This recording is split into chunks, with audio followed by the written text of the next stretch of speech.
2 years before the guns of August 1914 shattered Europe, a different war had already redrawn the map of the continent's most volatile region. It killed hundreds of thousands of people, dismantled centuries of Ottoman rule in Europe, and left behind a tangle of unresolved grudges, border disputes, and wounded national pride that historians would later trace directly to the outbreak of the First World War.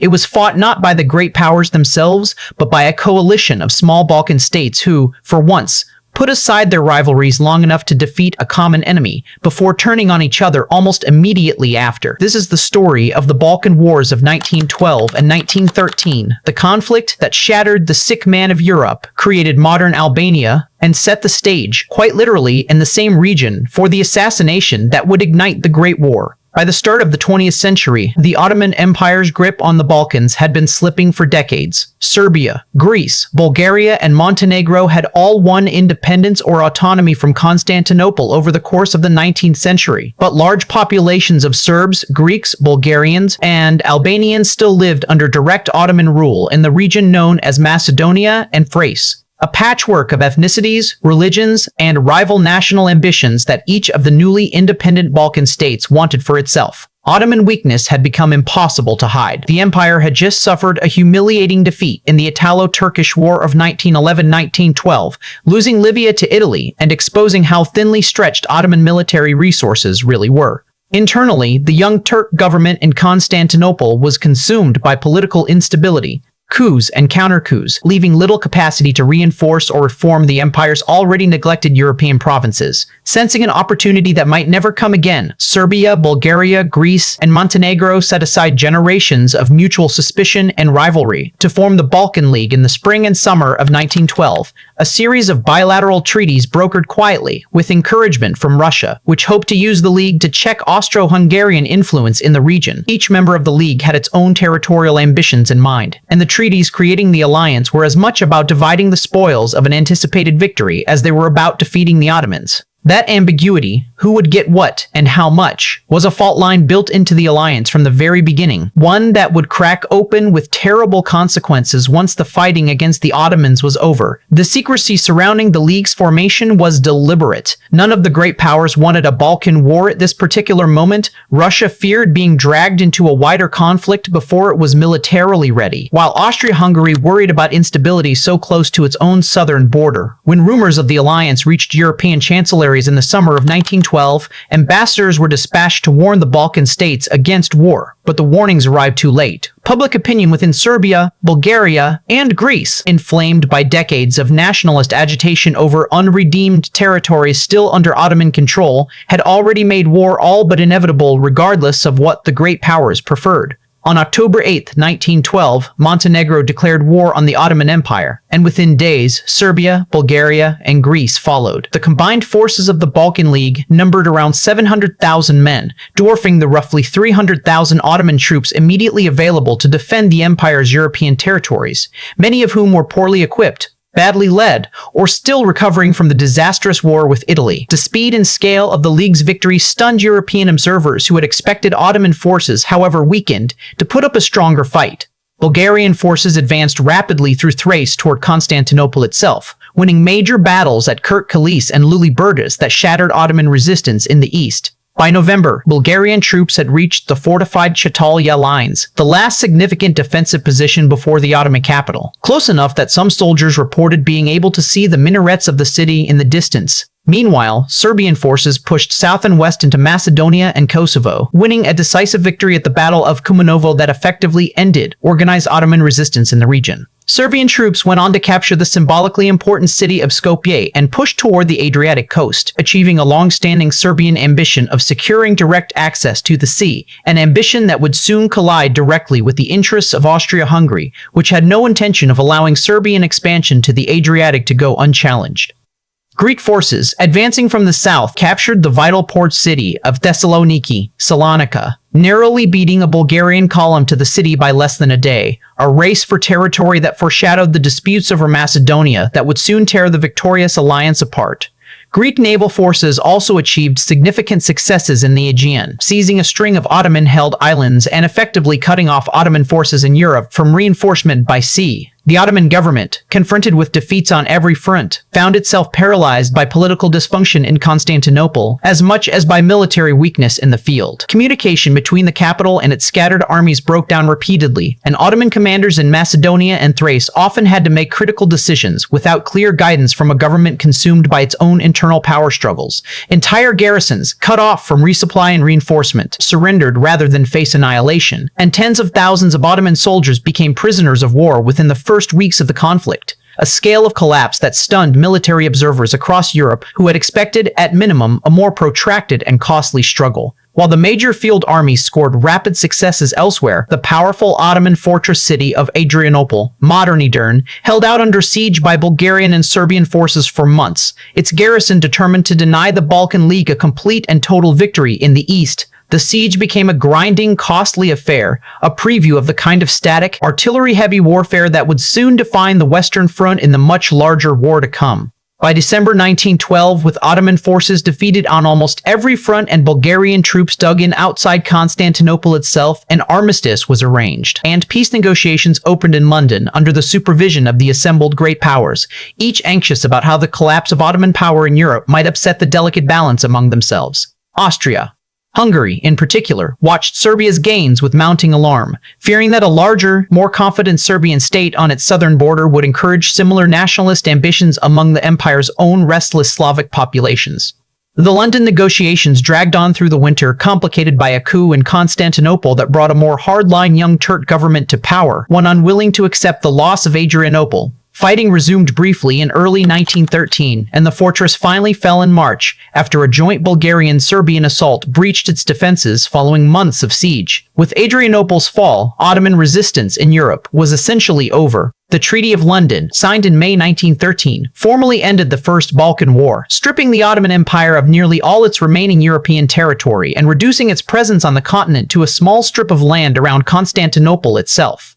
Victory, however, did not bring unity. The moment the common Ottoman enemy was defeated, the fragile alliance that had made the victory possible began to unravel over the question every coalition eventually faces: how to divide the spoils. Bulgaria, which had committed the largest army and suffered the heaviest casualties in the fighting against the Ottomans, particularly in the grueling advance toward Constantinople and the siege of Adrianople, believed to deserve the lion's share of captured territory in Macedonia, based on the pre-war treaties that had divided expected conquests between the allies. Serbia and Greece, however, argued that the actual military and political situation on the ground had changed since those treaties were signed. Serbian forces had failed to gain the Adriatic access they wanted. After the Great Powers, at Austria-Hungary's insistence, created an independent Albania specifically to block Serbian expansion to the coast. A decision that left Serbia looking for compensation elsewhere, and Macedonia was the obvious place to look. Greece, having captured Thessaloniki and other valuable territories in the south, was equally unwilling to hand over ground its soldiers had fought and died for, regardless of what pre-war agreements might technically specify. Montenegro, the smallest member of the League, had its own grievances and territorial ambitions, particularly regarding the city of Scutari, which it had besieged for months at enormous cost only to be forced by great power pressure to hand over to the newly created Albanian state. By the early summer of 1913, Serbia and Greece had quietly formed a new alliance against Bulgaria, dividing between themselves the Macedonian territory that Bulgaria still expected to receive. Bulgarian leaders, watching their former allies carve up what they considered rightfully Bulgarian land, grew increasingly convinced that only a new war could secure what diplomacy no longer seemed likely to deliver. On the night of June 29, 1913, Bulgarian forces, acting on the orders of King Ferdinand and without full authorization from the Bulgarian government, launched surprise attacks against Serbian and Greek positions in Macedonia, hoping a swift strike might resolve the territorial dispute before Serbia and Greece could fully mobilize their forces in response. It was a catastrophic miscalculation. Rather than a quick, decisive victory, the Bulgarian attack triggered a wider war that Bulgaria was in no position to win. Serbian and Greek forces, already mobilized and battle-hardened from the previous conflict, halted the initial Bulgarian advances and began pushing back along multiple fronts. Worse for Bulgaria, its aggression against former allies gave neighboring states with their own outstanding grievances the perfect opportunity to strike.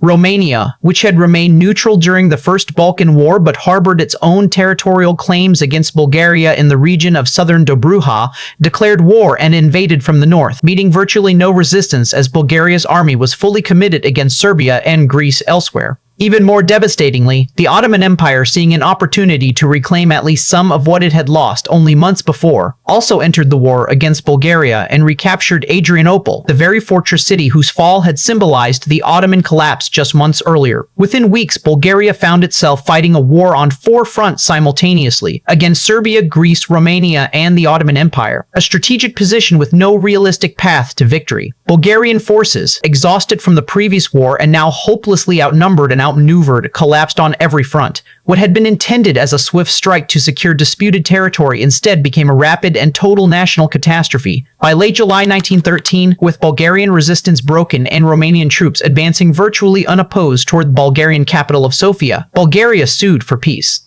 The resulting Treaty of Bucharest, signed in August 1913, was a punishing settlement that stripped Bulgaria of most of the territorial gains it had gained in the First War and much of what it had held even before the conflicts began. Serbia nearly doubled its territory, absorbing large portions of Macedonia and emerging from the two wars as the dominant military and political power in the Balkans, a transformation that alarmed Austria-Hungary even more than Serbia's earlier gains had. Greece secured southern Macedonia, including Thessaloniki, along with parts of Epirus and the Aegean Islands, substantially expanding Greek territory and influence. Romania gained southern Dobruja from Bulgaria, a relatively minor territorial adjustment that nonetheless left lasting Bulgarian resentment, and the Ottoman Empire, through a separate treaty with Bulgaria, regained Adrianople and a strip of eastern Thrace, salvaging at least a fragment of pride from what had otherwise been a near-total collapse of Ottoman power in Europe. Bulgaria, the state that had contributed the most to the original victory over the Ottomans,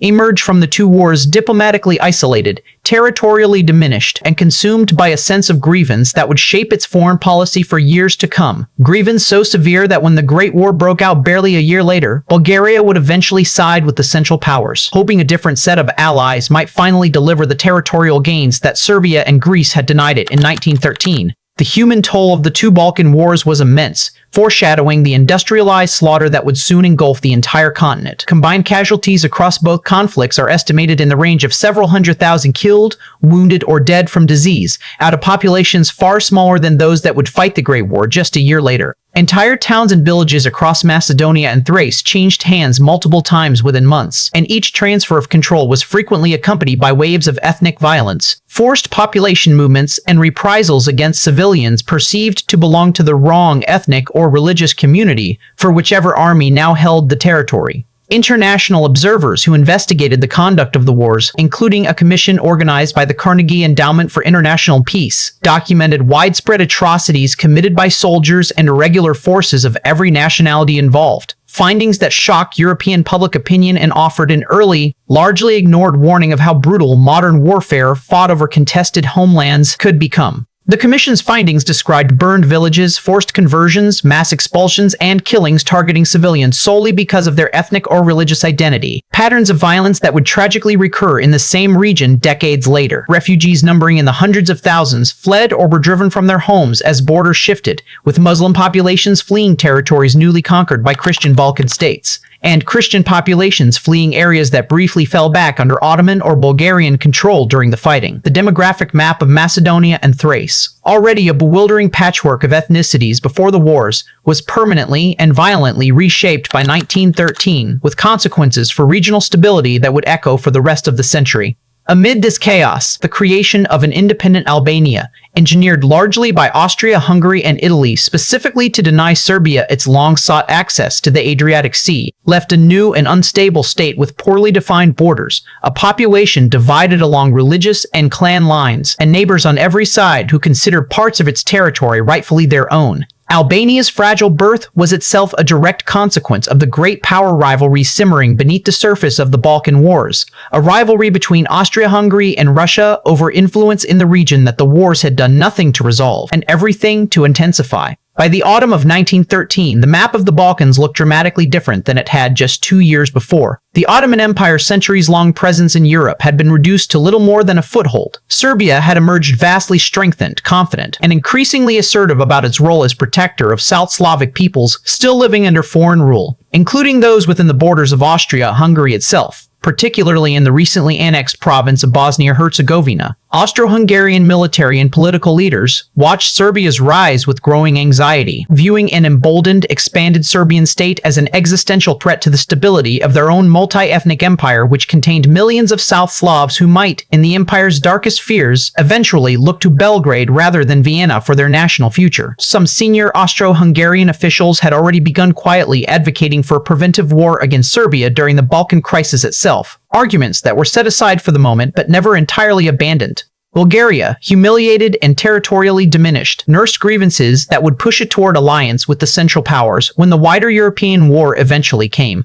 Greece and Serbia, having jointly benefited from Bulgaria's defeat, found their relationship with Bulgaria poisoned for a generation. And in Sarajevo, the capital of Austro-Hungarian Bosnia, nationalist sentiment among young Bosnian Serbs, inspired in part by Serbia's dramatic successes against the Ottomans, was reaching a fever pitch that would culminate, less than a year after the Treaty of Bucharest, in the assassination of Archduke Franz Ferdinand. The connection between the Balkan Wars and the outbreak of the First World War was never a simple, direct chain of cause and effect, but the two conflicts were deeply intertwined. The Balkan Wars hardened Austro-Hungarian resolve to confront Serbia decisively, sharpened Russian determination to support its Slavic ally, and left a legacy of unresolved territorial and ethnic disputes across the region that would resurface again and again throughout the 20th century. When the July crisis of 1914 finally erupted following the Sarajevo assassination, it did so against a backdrop already primed for catastrophe by the wars of 1912 and 1913.